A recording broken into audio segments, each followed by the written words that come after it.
Baik, Assalamualaikum warahmatullahi wabarakatuh. Shalom, Om Swastiastu, Namo Buddhaya, Salam Kebajikan. Selamat datang buat teman-teman yang udah berkenan buat datang di Zoom pada hari ini. Mohon maaf apabila mengganggu kegiatan kalian. Kami dari kelompok 1 Teknik Intervensi Pendidikan Masyarakat C 2019 hari ini ingin mengadakan Zoom mengenai cara berorganisasi yang baik. Dan sebelumnya mungkin perkenalan dulu, nama saya Aprilia Anastasia selaku MC pada hari ini, dan rekan saya yang lain mungkin bisa on mic. Semuanya, perkenalkan nama saya Maila Nabila. Saya bersama rekan saya yang lain, April dan kawan-kawan dari kelompok 1 mata kuliah Teknik Intervensi Sosial kelas C angkatan 2019. Nama saya Dede Wenengsi dari Penmas C 2019. Salam kenal. Perkenalkan teman-teman, nama aku Karina Medivara Farjanto dari kelompok 1 Teknik Intervensi dari kelas C 2019. Terima kasih Karina.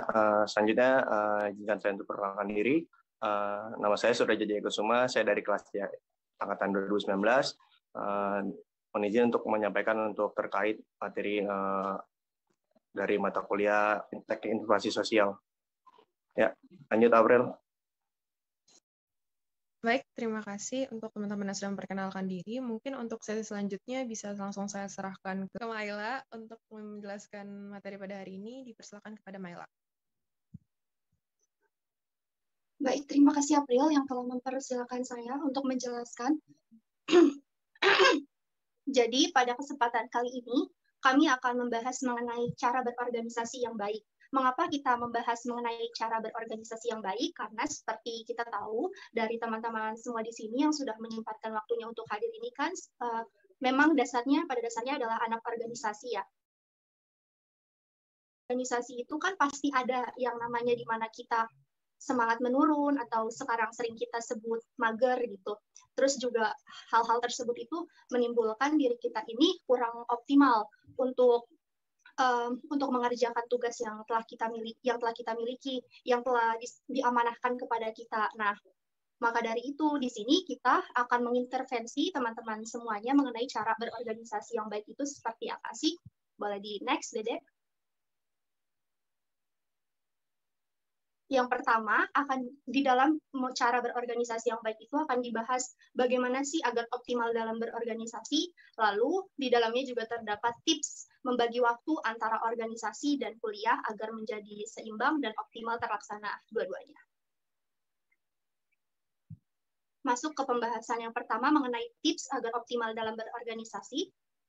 Berikut adalah beberapa langkah yang dapat kita semua lakukan nih sebagai anak-anak organisasi agar dapat optimal dalam organisasi yang kita ikuti. Yang pertama yaitu menjalankan peraturan organisasi dengan baik. Karena seperti kita tahu, peraturan organisasi itu sendiri kan dasarnya dibuat berdasarkan kesepakatan kita bersama. Jadi kalau udah kita sepakat dengan peraturan yang dibuat tersebut, otomatis kita juga harus berkomitmen dengan apa yang telah kita sepakati mengenai peraturan-peraturan tersebut. Lalu yang kedua, di dalam peraturan itu kan pasti disinggung mengenai tanggung jawab terhadap tugas yang kita miliki masing-masing, job desk yang kita miliki masing-masing. Nah, setelah mengetahui apa yang menjadi tugas kita, apa yang menjadi job desk kita, kita juga harus bertanggung jawab terhadap tugas yang kita miliki itu sendiri. Karena tugas nggak semata-mata kita biarin gitu aja, tapi kita juga harus tanggung jawab dan komit terhadap tugas kita tersebut. Yang ketiga yaitu kita harus melakukan kontribusi aktif dan positif bagi organisasi, seperti melakukan tugas yang kita miliki dengan baik itu juga sudah termasuk kontribusi aktif dan positif kita bagi organisasi yang kita ikuti. Lalu yang keempat yaitu bersikap saling menghormati dan menghargai di dalam organisasi, baik sesama anggota maupun terhadap ketua. Dan yang terakhir itu dapat membagi waktu antara kegiatan organisasi dan perkuliahan dengan baik. Dan ini yang menjadi salah satu highlight kita pada pembahasan hari ini, karena banyak ditemukan teman-teman yang ikut organisasi itu masih kesulitan gitu dalam menyesuaikan, dalam memanage waktunya. Gimana sih antara bisa optimal di organisasi, tapi akademik atau perkuliahan juga tetap nilainya bagus gitu. Nah, maka dari itu pada kesempatan kali ini kita akan bahas lebih lanjut mengenai hal tersebut. Untuk selanjutnya akan dijelaskan oleh rekan saya Sudrajat. Pada Sudrajat dipersilakan. Ya, baik. Terima kasih Maila atas penjelasannya. Lalu selanjutnya, saya ingin menjelaskan tentang terkait tips membagi waktu antara organisasi dan kuliah. Oke. Di sini ada tips membagi waktu antara organisasi dan kuliah. Ada apa aja nih kira-kira yang teman-teman? Oke. Di sini saya ingin jelaskan itu. Yang pertama ada, ingatlah kembali apa yang jadi tujuanmu. Kemudian tentukan presentasi prioritas masing-masing. Cara terbaik membagi waktu kuliah adalah menanyakan pada dirimu sendiri apa sebenarnya yang menjadi tujuanmu. Sebelum melakukan apapun, cobalah untuk berhenti sejenak. Kemudian, tanyakan pada dirimu sendiri apa yang sebenarnya kamu inginkan, apa yang kamu harapkan, dan yang paling penting, apa yang jadi tujuanmu saat ini. Dari pertanyaan-pertanyaan tersebut, kamu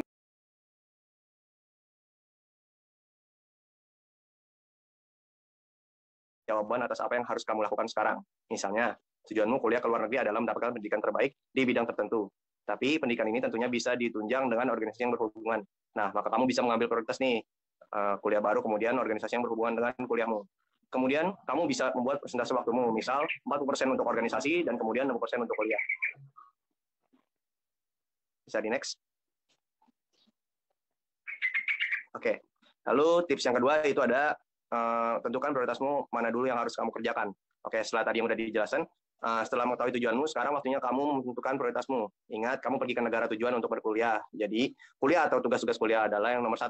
Jangan sampai kegiatan yang mengganggu nih. Tapi prioritas ini tentunya biasa saja bisa bergeser nih.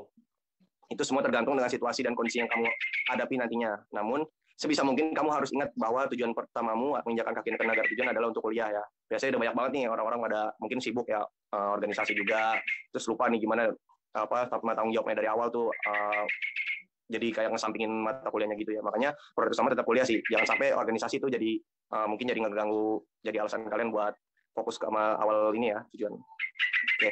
Lalu selanjutnya ada buat timeline dan patuhi timeline tersebut. Cara terbaik dan termudah agar semua pekerjaan tidak tumpang tindih adalah dengan membuat timeline. Dengan cara ini kamu bisa mengetahui apa saja yang harus kamu kerjakan, kapan pekerjaan itu jatuh tempo dan harus diserahkan.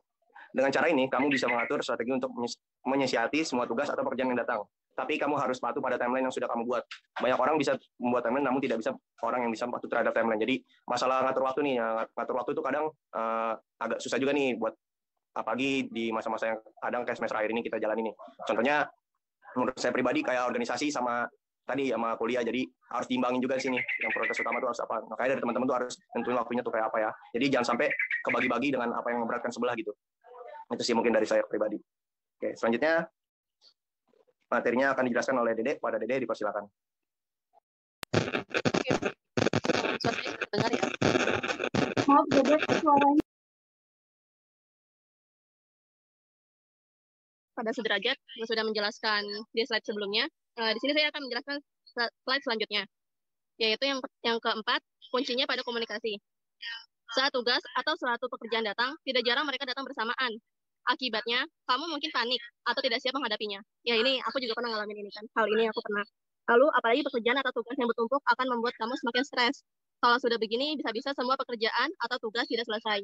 Solusinya adalah dengan berkomunikasi. Misalnya, tugas kuliah datang bersama dengan tanggung jawabmu di organisasi. Maka kamu perlu mengkomunikasikannya. Kamu perlu mengatakan kamu memiliki tugas kepada teman-teman di organisasimu. Lalu setelah itu, kamu perlu berbicara kepada dosen yang memberikan tugas bahwa kamu punya kegiatan lain. Setidaknya ini bisa membuat pemakluman ketika tugas atau tanggung jawab tersebut selesai dalam waktu yang cukup mepet. Jadi misalkan gini, di organisasi itu kamu diminta untuk bikin presensi, tapi di sisi yang lain, kamu juga diminta sama dosenmu ngerjain tugas gitu, dan deadline-nya itu berbarengan itu bersamaan. Seenggaknya kamu tuh ngasih tahu dulu gitu, ngabarin ke teman-teman organisasi gitu, guys, aku belum bisa nih bikin presensi hari ini gitu. Ada nggak yang bisa bantu aku nge-backup tugas aku gitu? Seenggaknya komunikasiin aja dulu. Kalau aku sih lebih milih aku mengalahkan organisasi gitu dibandingkan kuliah, karena kan kita kan nggak tahu ya dosen itu kayak gimana kan. Kalau misalkan kita punya dosen yang mengerti kebutuhan mahasiswanya, ya alhamdulillah gitu.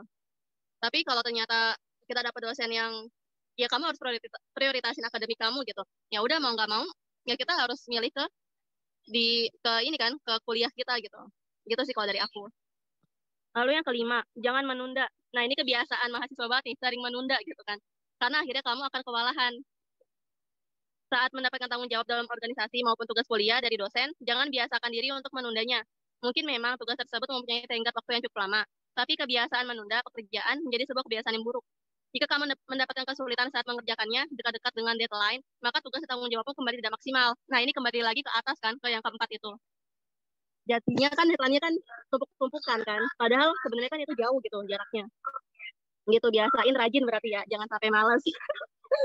Oke, selanjutnya mungkin akan dijelaskan oleh teman saya. Kepada Karina, dipersilakan. Baik, terima kasih Dede atas kesempatannya. Lalu berikutnya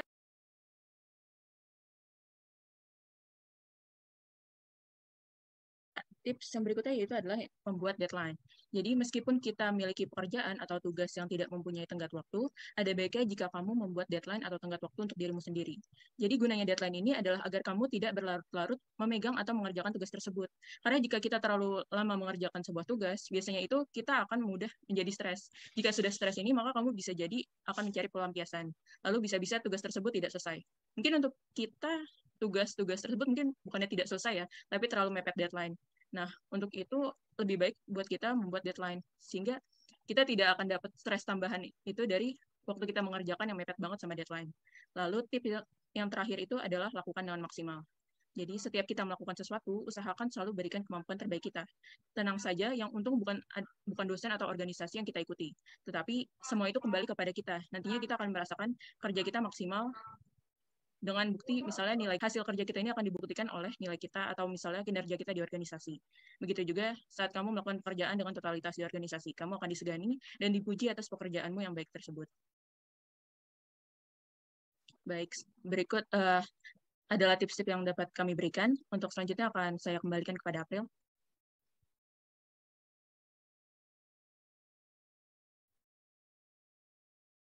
Baik, terima kasih kepada Maila, Karin, Dede, dan Sudrajat yang telah menjelaskan materi pada hari ini.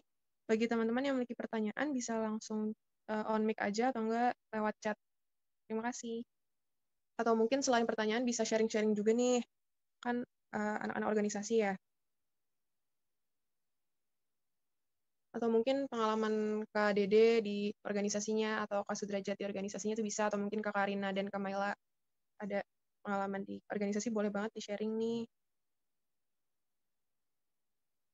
Atau mungkin dari partisipan yang udah hadir aja kali ya Kak. Boleh nih Kak April, ditunjuk Kak satu orang buat sharing gimana sih tipsnya di organisasi dan di kuliah biar tetap maksimal dua-duanya. Oke, mungkin bisa, siapa nih yang bisa on mic? Mungkin bisa Ara kali ya? Amara. Ara bisa nggak on mic, Ra? Bisa Kak. Gimana tuh Ra kamu di organisasi, dan kamu kan punya kesibukan di organisasi, terus kamu juga punya kesibukan sebagai mahasiswi, itu gimana cara kamu buat bisa memanage waktu di antara kedua hal tersebut? Oke. Sebelumnya mungkin aku mau perkenalan dulu kali ya Kak. Oh iya. Nama aku Amara Fidanida dari Pendidikan Masyarakat kelas B angkatan 2020. Tadi yang Kak Apin udah bilang itu benar, aku anggota dari English Club. Jadi mungkin kalau misalnya dari pengalaman aku sebagai mahasiswa juga sebagai anggota organisasi, cara aku untuk bagi waktunya itu sama kayak yang tadi udah kakak jelasin juga sih, kayak lebih ngeprioritasin kuliah karena kan itu kewajiban kita ya, dan itu juga tujuan utama aku kuliah gitu kan. Jadi mungkin belajar itu lebih jadi prioritas. Jadi organisasi itu sebagai kegiatan tambahan aja, cuman kalau bisa jangan sampai kegiatan organisasi yang mungkin hektik juga, tapi jangan sampai ngeganggu kuliah. Jadi mungkin kalau dari aku gitu aja sih, pinter-pinter bagi waktunya aja. Oke, terima kasih Ara atas jawabannya. Keren nih, berarti Ara bisa paham apa yang harus sorry banget demi Allah.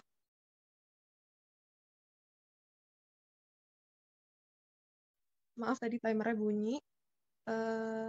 Mungkin selain Kak Ara bisa, mungkin selain Ara bisa ada yang lain, mungkin mau sharing-sharing pengalamannya. Atau mungkin Kak Sudrajat nih, kan sekarang di BEM Unif nih, gimana tuh Kak? Kan pastinya sangat amat sibuk, terus semester ini kan kita sempro, terus semester depannya PKL. Gimana cara Sudrajat buat bisa memanage waktu tuh? Bisa nggak Kak on mic? Oke, terima kasih Kak April sebelumnya. Mohon maaf saya off cam ya tadi, sebentar ada keperluan. Oke, terkait masalah manage waktu, saya sendiri sih kan saat ini ikut organisasi BEM UNJ ya, sama juga kerja juga ya kan. Paling kalau buat manage waktu antara kuliah sama kerja dan juga sama ikut BEM UNJ ini, mungkin menurut saya pribadi, BMWNJ ini belum sibuk banget ya, menurut saya pribadi, karena ini masih baru-baru banget untuk rekrutmennya, dan juga baru sebulan atau 2 bulan berjalan ya. Makanya mungkin prioritas saya sih untuk saat ini di semester 6, saya lebih fokus ke kuliah dulu sih ya, karena mungkin ini kan udah mendekati Sempro dan juga PKL ya, Kak. Makanya dari saya pribadi sih, buat nge-manage waktunya ya bikin to-do list aja sih, Kak. Sama yang paling penting tuh jangan lupa sama sholat juga sih. Ya mungkin karena dari sholat kita juga bisa tuh namanya tahu prioritas juga seperti apa ya kan. Nah, maksud saya buat ngebangun kehidupan ini sih, maksud saya agak ini juga ya, mungkin dari semester 6 ini agak bingung juga, pasti ada kayak kesel atau segala macam yang tak apa gitu buat ngebagi waktunya juga ya kan. Makanya tapi sih prioritas tetap kuliah juga ya kan, karena kita nggak bisa ngilangin itu, karena memang dari awal kita udah tujuannya kan buat kuliah ini pengen jadi sarjana ya kayak gitu. Makanya tetap sih nomor 1 kuliah. Buat kerja juga saya juga sambil kerja ya, jadi ada sedikit sih sampingan juga. Itu juga bisa di manage waktunya ya, karena fleksibel juga. Mungkin kayak Gojek kayak gitu sih, Kak. Mungkin karena Gojek kan nggak harus kapan apa, bisa kapan aja ya, nggak harus ini kayak tertuntut oleh waktu. Jadi menurut saya pribadi pintar-pintar ngatur waktunya sih, teman tetap prioritas semua tetap kuliah sih. Itu Kak mungkin yang bisa saya kasih tahu dari saya mungkin pribadi. Terima kasih. Oke, terima kasih Kak Sudrajat atas jawabannya. Berarti memanage waktu dari 3 kesibukan ya, dari kerja, mahasiswa maupun organisasi begitu ya. Oke. Gimana nih teman-teman? Ada pertanyaan lain nggak terkait materi pada hari ini? Atau mungkin ada yang mau sharing-sharing mungkin? Ayo guys, nanya dulu. Siapa nih yang mau nanya? Mumpung masih ada kakak-kakaknya nih.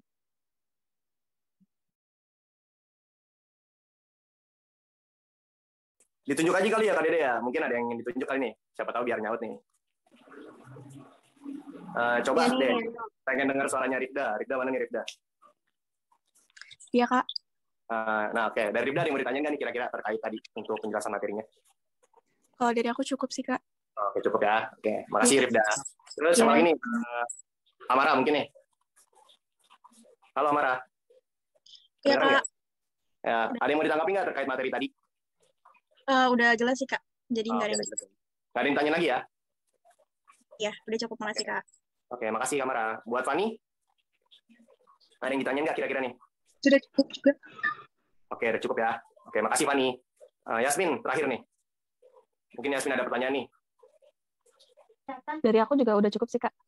Oh, nggak ada pertanyaan lagi ya? Oke, berarti udah cukup nih semuanya ya? Oke, udah cukup nih Kak April, gimana semuanya? Sebentar, kalau aku yang nanya gimana? Oh, boleh Kak Dede, silakan. Oke, kalian pernah nggak sih kayak kejebak di deadline kayak tadi gitu? Jadi di kampus kalian, di kuliah nih, kalian juga ada deadline juga, lalu di organisasi ternyata ada rapat nih. Nah, dan ternyata itu sama-sama mepet, jadi di satu hari itu, di malam itu juga, kalian itu harus ngumpulin tugas, terus di sisi lain kalian harus datang ke rapat. Nah, kalau kalian ada di posisi itu, kalian milih yang mana? Kalian izin rapat, atau kalian tetap ikut rapat, tapi tetap fokus ngerjain tugas, cuman pas ngerjain tugas itu pasti nggak bakalan, ini loh, nggak bakal fokus gitu. Tanggapan kalian gimana ketika kalian terjebak di kasus yang seperti aku tadi?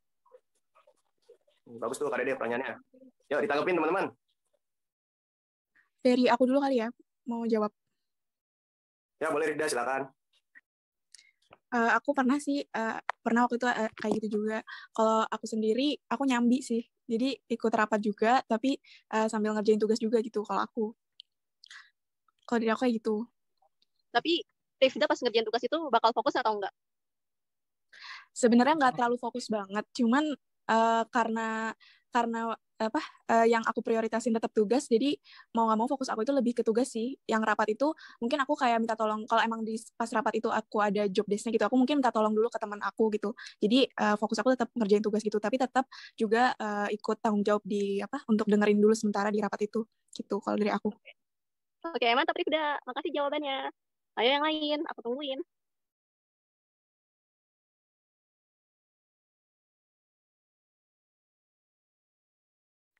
Coba Kak Dede ditunjuk aja mungkin nih, mungkin buat takutnya waktunya juga maghrib juga ya kayak. Mungkin Kak Dede tunjuk aja kira-kira nih siapa lagi nih selain Rifda. Oke.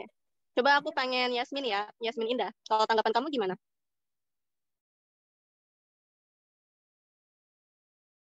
Kalau dari aku sih, kalau dari aku juga sama-sama kayak Rifda, jadi aku sambil rapat juga sambil ngerjain tugas, walaupun emang ngerjain tugasnya nggak terlalu fokus sih Kak. Oke, mantap. Good. Terima kasih Yasmin. Lalu untuk Fani, boleh tanggapannya? Atau Amara mungkin? Satu orang lagi deh. Mungkin saya izin menjawab ya, Kak. Monggo. Kalau dari saya sendiri sih paling izin rapat terus ngerjain tugas dulu, baru nanti setelahnya kayak minta notulensi dari rapatnya itu, jadi biar kuliahnya dulu gitu yang diprioritasin. Oke, mantap. Wih, ini pertanyaannya agak unik ini. Aku setuju sama kamu, karena aku pernah ngelakuin itu. Jadi aku izin rapat, aku fokus ngerjain tugas. Kalau misalkan aku keburu dan aku tanya dulu rapatnya udah selesai belum gitu, ternyata masih, ya udah aku join ke rapat dulu sampai selesai. Atau enggak kalau emang udah selesai, ya udah aku ngikut notulensi aja deh, baca notulensinya. Makasih ya Fani. Oke, selanjutnya mungkin ada sesi dokumentasi kali ya. Aku selain ke April dulu ya. Terima kasih teman-teman semua. Ya, terima kasih atas jawaban-jawabannya ya teman-teman. Berarti keren-keren semua ini udah pada paham kewajiban dan tanggung jawab sebagai mahasiswi nih.